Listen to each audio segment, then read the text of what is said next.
Well, there's always some fine live music with sensational artists at Vernon's Jazz Club. I say it every week, and I'll say it again. And here are a couple of reasons why. Tommy Gerhardt, reason one. He is, of course, an artistic director for Vernon's and also the jazz vocalist every Sunday. And he is joined this morning by guitarist Michael Anthony. Let's give you first a round of applause, because if you know anything about Michael Anthony, then you know we're very fortunate to have him here. And he will be at Vernon's this coming Friday. Now, first of all, you are a guitarist, so tell our audience a little bit about you and how long you've been doing what you do. Well, I was a studio guitarist in L.A. for about 20 years, and I had done the Carol Burnett show. Was one of my regulars. I met my wife on that show. You did? She was a dancer, yes. And the kids that I teach in school, I teach jazz guitar for UNM and help out at Manzano High School.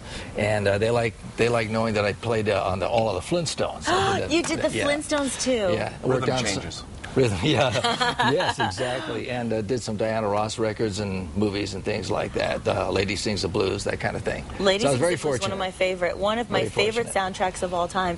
I'm curious, what was the transition like for you, going from playing with all of these huge artists and also doing these big television shows to teaching students?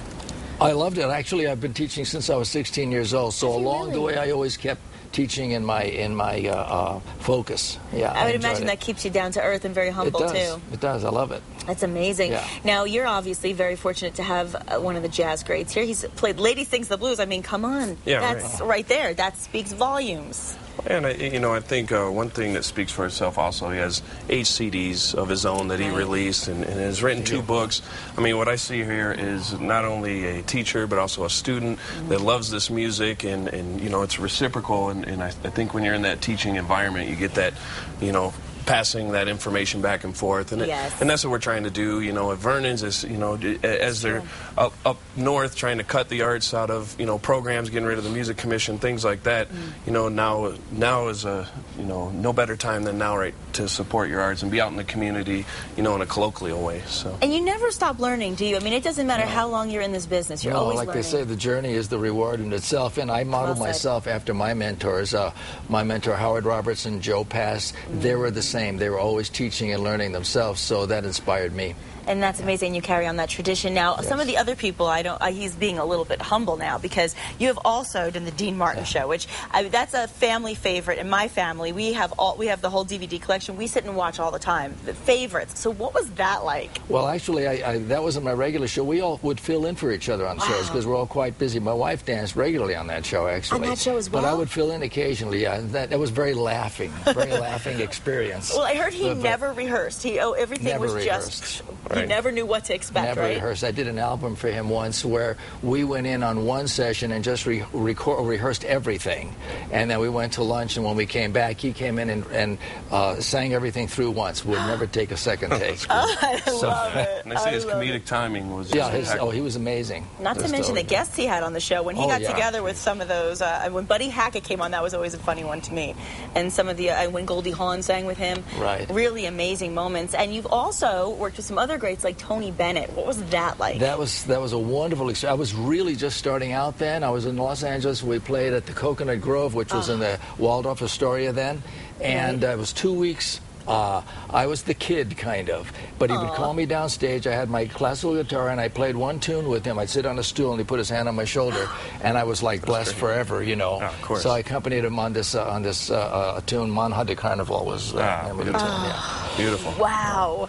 That is amazing. A couple of Italians there enjoying the moment. Yes. For a little these are family favorites in my home. So. A jazz piano great. Tommy would know him. What Tommy Flanagan played for him. Unbelievable. The greatest out of Detroit.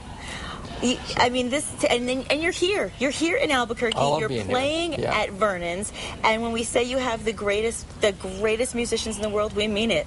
Yeah, and I think of specifically this month, Black History Month, being so important to our culture here in the United States, and with this project, dedicating the music to one of your influences, Charlie Christian, who's just spectacular. So he's going to be at Vernon's this Friday at 8:30, along with members in his group, the great trumpeter Bobby Shue, trumpet legend. Bobby Shue. He and I go way back to the Los Angeles studio days together too. Oh, that's fabulous. Yeah, so it's going to be a great evening, and one thing I love about about jazz is it's all ages, all races. So true. You know, and you walk in and it's just a wonderful experience. I think everybody comes away from it uplifted and just has. Well, that is so true. There is something so uplifting, and you know, there's something for everyone with jazz. It's, you know, it's funny because certain genres of music, I feel like they're very specific for certain target groups, whereas jazz really does encompass so much that everybody can appreciate it. Well, it's American, very American. It sure is. Touches Absolutely. everybody's soul.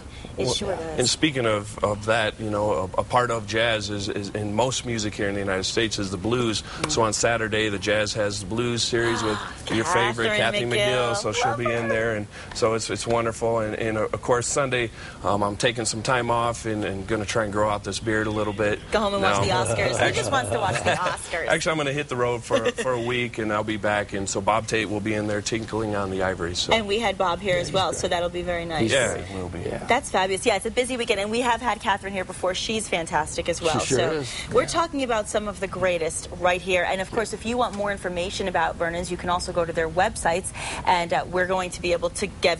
I'll have them up on the website at Casa.com throughout the day, so people can go to your websites. We've got, of course, the Hidden Valley Steakhouse. We've got there's a few. You've got VernonsJazzClub.com. That's right. There's a few of them. TheHiddenSteakhouse.com. We got MichaelAnthonyOnline.com. Yes, so you can get tons of information, and I highly recommend watching more of Michael Anthony. He's fabulous. Thank you so much for being with us. It's been an honor for us to have you. And of course, Tommy, have a great weekend. And we're back after the break.